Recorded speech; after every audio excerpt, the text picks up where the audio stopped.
Woman, hold on to your prayer.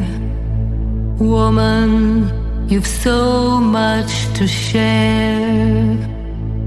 Creation itself can pour through you, loving, caring through you.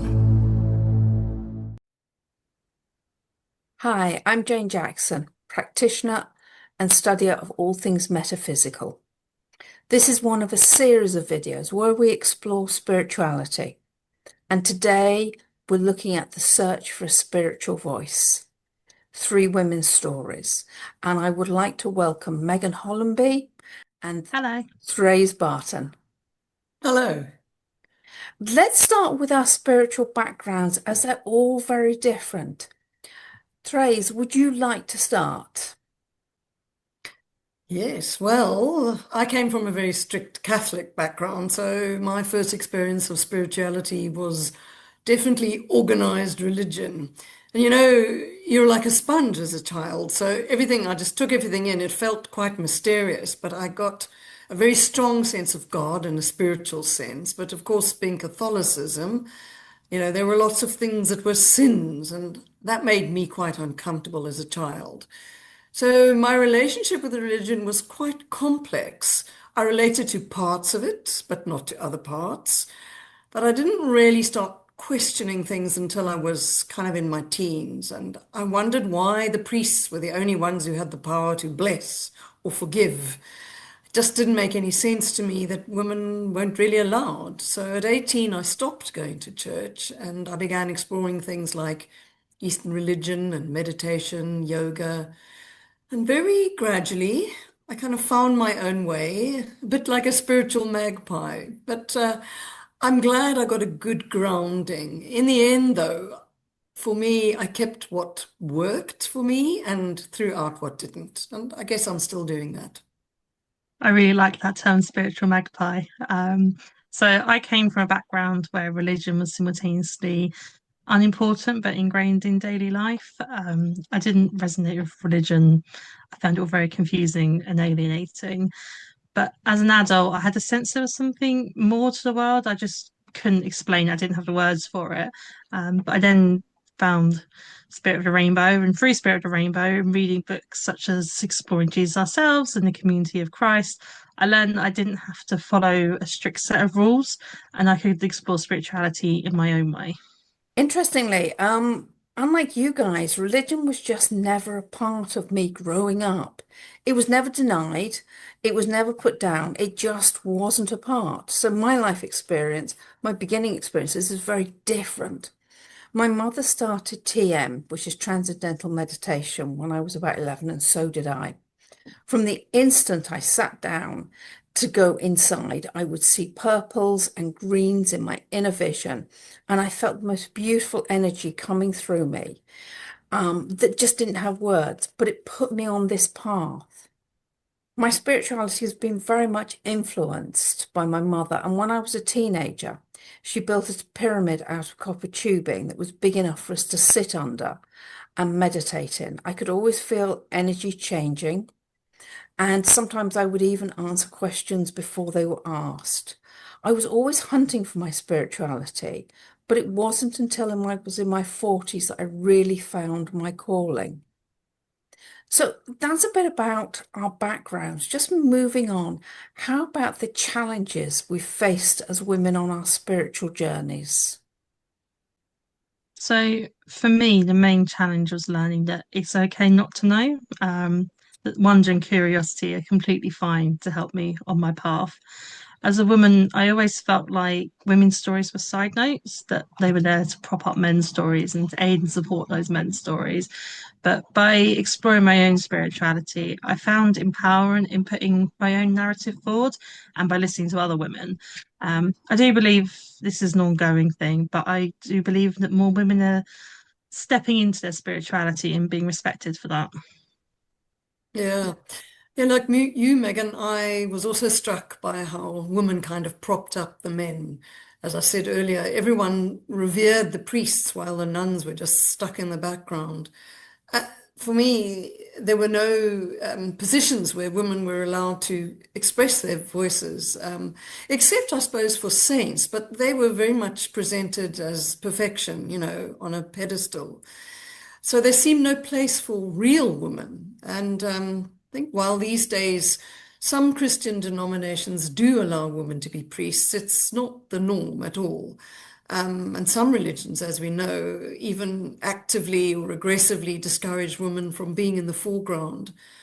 I do think that's a pity because if you only ever hear from one side, you can't get the whole picture. The whole thing's out of balance. Okay, well, just carrying on from that, thinking about the feminine archetypes, how do you use them in your life? I certainly draw inspiration from feminine archetypes, but I think we live in a world now that is very different from, say, the time when everybody revered Mother Earth as a goddess. And for so long, she's kind of kept hidden, quiet, pagan. One can't do that. You have to follow the straight and narrow. But I think she's still there. Although I do wonder perhaps these days if she isn't in another form.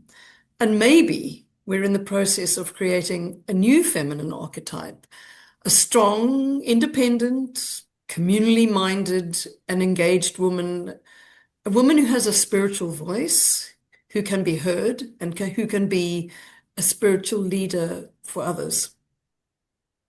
For me, it was the maid, the mother, and the crone that play a very significant roles in my life as archetypes. When we start looking at the maid, she can often have deep elements of understandings beyond her years, and those are things that are acknowledged and respected.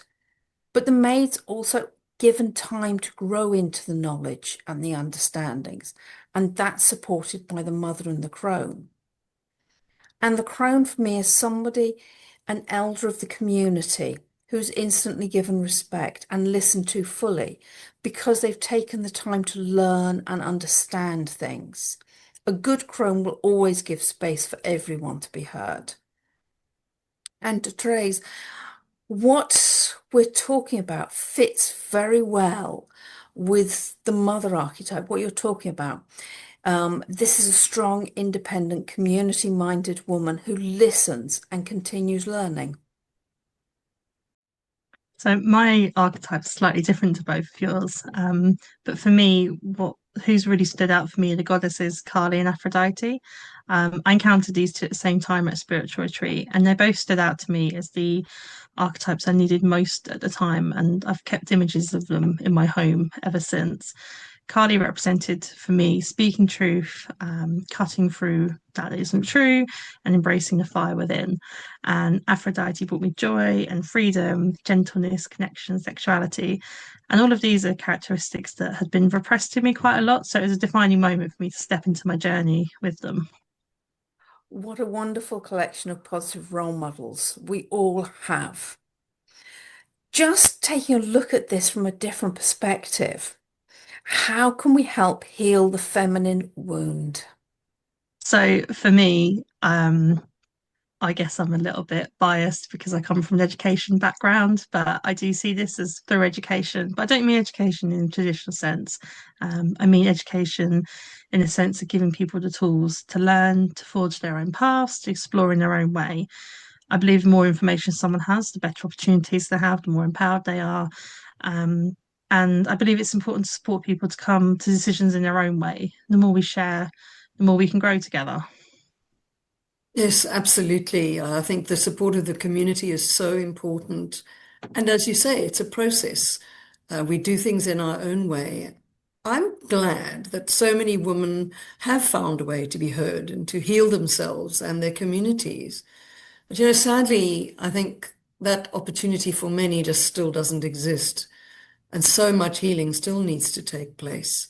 And not just for women, but for men too. Because I think if one part of society is wounded, it does affect everyone. And only by supporting and all of us encouraging each other can we find a way forward. What you've both said feels really true for me. And it's not just the healing of the women, but also the men. Now, it's true that women's spirituality has been silenced in the past. But for me, this is the safest time in the last 500 years to bring through my spirituality. I don't feel as if I'm going to be burnt as a witch at the stake because I do ceremony on the land to give thanks to the land. I acknowledge that my way is not everyone's way, and I wouldn't want to force anybody. And I also think that the wounds start to fall away when we follow our spiritual calling and we stand in our own right as women. It's great listening to you guys and how these questions bring such different strands and ideas of healing, as this is just not a one size fits all. And it brings something unique. We all bring something unique to the table. Moving on to the last question. How do we balance our spiritual life with our day-to-day responsibilities? This question is so dear to me that if it's okay with both of you, I'll start. I've always had to find a balance between raising my kids as a single mum and my spiritual growth. When my kids were 9 and 11, I started a training that underpins every aspect of my spiritual life. If I hadn't had kids, I would have gone to every workshop possible because the depth of what I've gained from it over the years has been phenomenal.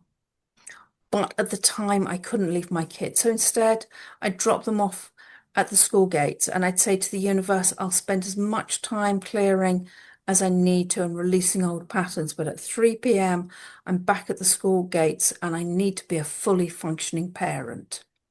And I did this for huge chunks of time over the years so that I can get out my personality out of the way, my opinions out of the way, and be better at the work that I do. For me, spirituality has never been a weekend course. It's a way of life.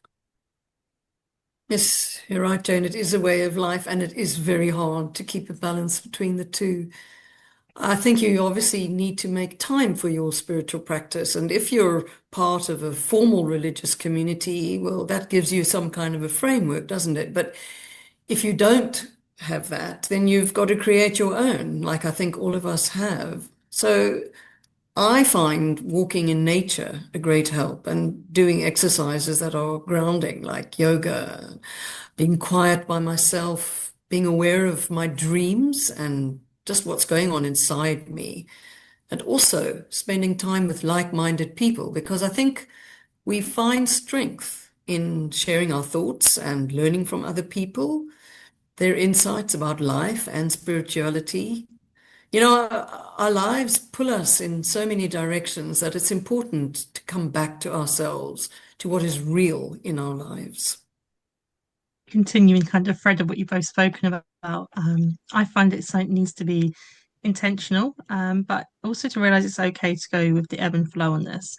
I often find myself thinking that I'm not doing enough, and this can be seen across all elements of my life, not just spirituality. But I do think in modern life it can be difficult to find the time, and I want to be realistic in that. As much as I'd like to spend more time on my spirituality, there are bills to be paid, there's errands to run and a home to keep clean, as well as the long list of all the other things I should be doing and what I like doing.